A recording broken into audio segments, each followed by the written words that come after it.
Salut tout le monde, c'est Alex qui est avec vous pour une nouvelle vidéo. Aujourd'hui, on démystifie le navigateur Internet de la voiture des Tesla.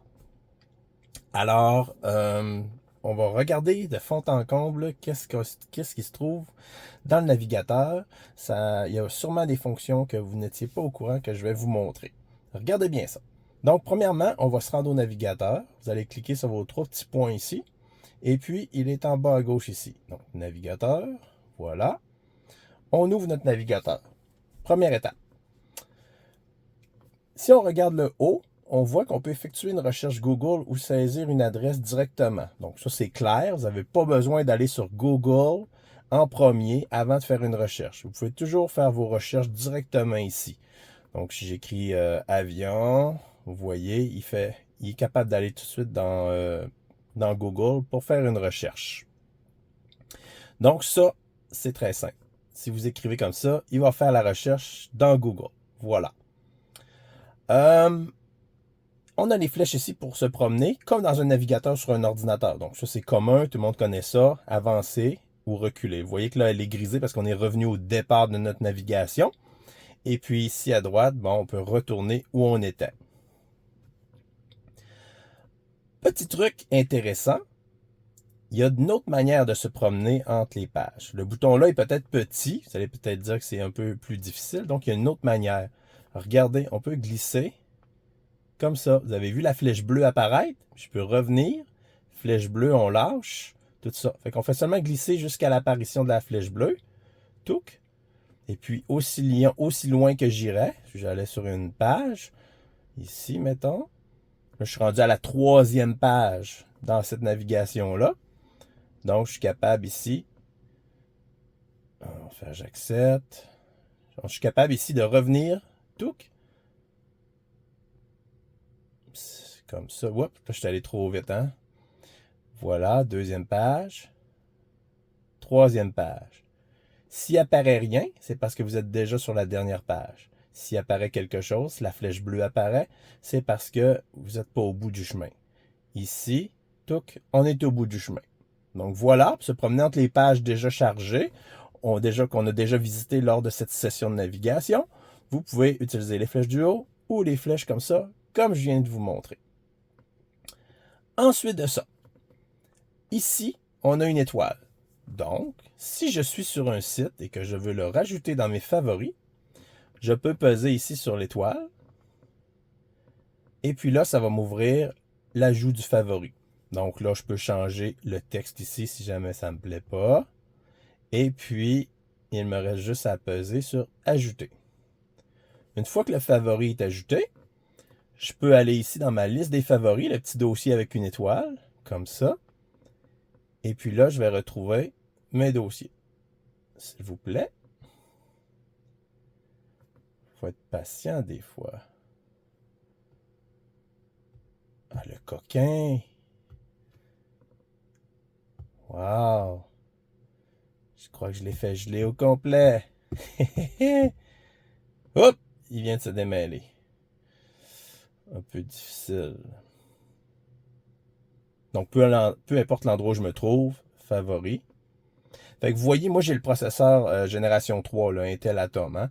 Fait que c'est un peu ça que ça donne en termes de fluidité. Ceux qui ont le processeur de 4e génération, le nouveau c'est le Razer, et bien vous allez voir que c'est plus fluide encore. Bon, voilà la réalité des changements, de l'évolution de la vitesse des processeurs dans tous les systèmes informatiques, que ce soit une voiture ou un ordinateur. Donc, notre favori se retrouve en bas ici. C'est le dernier ajouté. Malheureusement, on ne peut pas déplacer les favoris. Ils ne sont pas en ordre alphabétique non plus. Ils sont en ordre d'ajout. Donc, si vous voulez les déplacer, et vraiment, si c'est important pour vous, vous devriez les refaire dans l'ordre. Pour les effacer, vous pouvez utiliser le X ici, comme ça. Voilà. Fait que là, il a enlevé le dernier. Je pourrais enlever celui-ci au centre. Voilà. Fait que c'est comme ça que les favoris s'enlèvent si vous voulez en enlever. Mais, comme je vous disais, malheureusement, on ne peut pas les trier. C'est un peu ordinaire. Ce ne serait pas si compliqué de les mettre en ordre alphabétique ou de nous permettre de les glisser. Ce ne serait pas si difficile que ça. Pour fermer les favoris, vous pouvez retourner ici. Évidemment, si vous cliquez un favori, bien, il va se rendre à la page. Tout simplement, il va se rendre à la page. Voilà. Fait qu'on a vu les favoris ici. Ici, on a un recharger. Donc, si pour une raison ou une autre, vous aviez de la difficulté, vous pourriez peser sur recharger. Puis la page va se recharger tout simplement. C'est comme dans les navigateurs habituels sur les ordinateurs. Pas de changement de ce côté-là. Enfin, je vais retourner au début en me promenant comme ça. Là, je suis revenu au début de ma session de navigation. Vous avez remarqué qu'il y a d'autres raccourcis ici. Ces raccourcis-là n'ont aucun lien avec ceux dans les favoris. C'est vraiment d'autres choses, c'est pas des favoris. Ici, c'est un... Je sais pas comment ils appellent ça parce que Tesla ne documente pas son navigateur. Fait que c'est d'autres raccourcis. Comme vous voyez, j'en ai 8 présentement. Et puis, c'est le maximum que vous pouvez afficher. J'en ai mis plusieurs, puis c'est comme ça que j'ai rempli. Il y en a 8 présentement.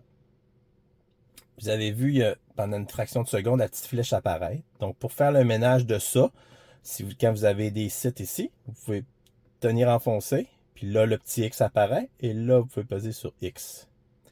Là, vous avez vu, il y en a un autre qui est apparu ici. C'est parce qu'en réalité, on est capable d'en... Ah oui, puis regardez aussi, raccourci supprimé, annulé ou tout restauré. Une autre chose qu'on peut faire aussi, c'est, en fait, il y en affiche 8, les 8 comme premiers, puis les subséquents, ils sont cachés. Il n'y a pas de glissage, rien du tout. Ils sont vraiment là. Ils sont là, mais ils ne sont pas visibles. Mais si vous supprimez, tant que vous en avez plus que 8 qui sont emmagasinés, ils vont rester là. Bon, je vais supprimer lui. J'ai fait des exemples pour vous montrer. Là. Lui, vous voyez, j'en avais mis plusieurs. Là. Voilà. Oh, là, je tombe à 7. Fait que là, j'en ai plus en banque. Fait que là, si j'en rajoute un, là, mettons que je retourne sur une recherche d'avion. Je sélectionne un site. Là, vous allez me dire, oui, comment je fais pour rajouter?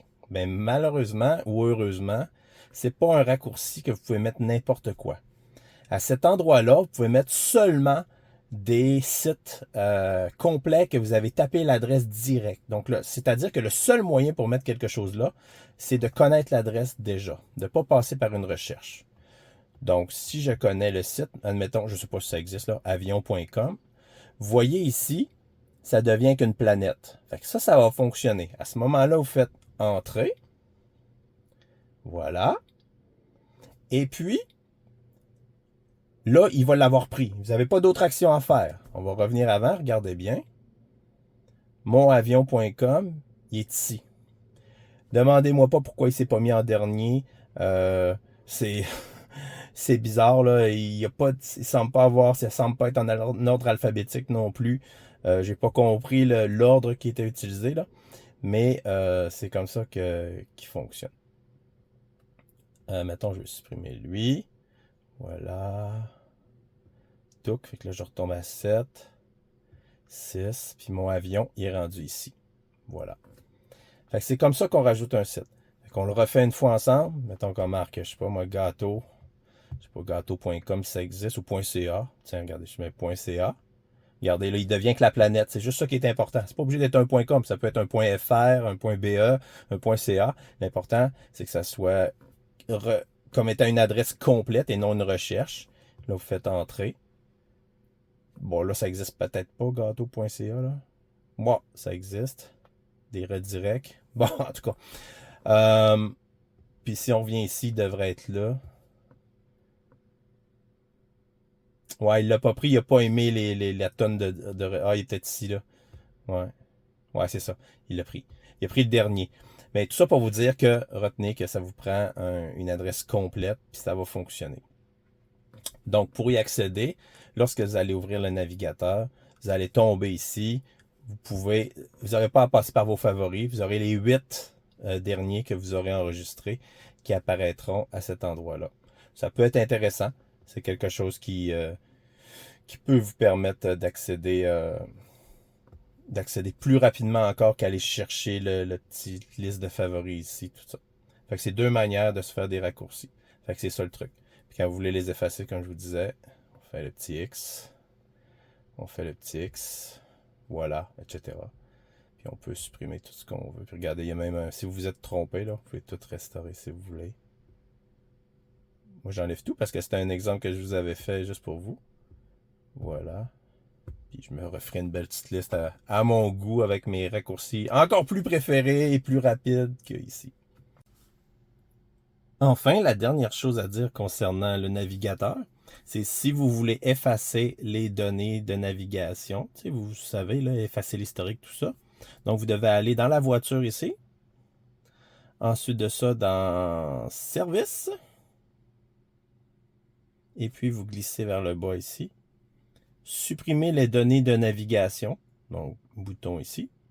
Puis là, il vous avertit, en effaçant les données de navigation, vous supprimez tous les fichiers témoins, les données de site mises en cache et les données de connexion. Donc, ça vide votre navigateur. Si vous voulez, vous pouvez exclure les favoris, parce que si vous ne cochez pas exclure les favoris, ça ne réagira pas pareil, là, vous comprenez. Et puis, vous pouvez exclure l'historique aussi. Donc, si vous ne voulez pas qu'il touche au site web que vous avez visité dernièrement, qu'il fasse juste les anciennes données. Là, vous pesez sur supprimer les données. Ici, je ne le ferai pas. Et puis, c'est tout. Il n'y a pas d'autre chose. C'est quand même de base parce qu'on ne veut pas que ça soit non convivial, on ne veut pas que ça soit écrit trop petit. Donc, les programmeurs ont fait attention à ça. Alors, c'est ça. On a fait le tour du navigateur Tesla ensemble. Et puis, j'espère que vous avez appris au moins une ou deux petites choses que vous ne saviez pas. Sur ce, c'est Alex qui vous dit merci. Puis, à la prochaine tout le monde.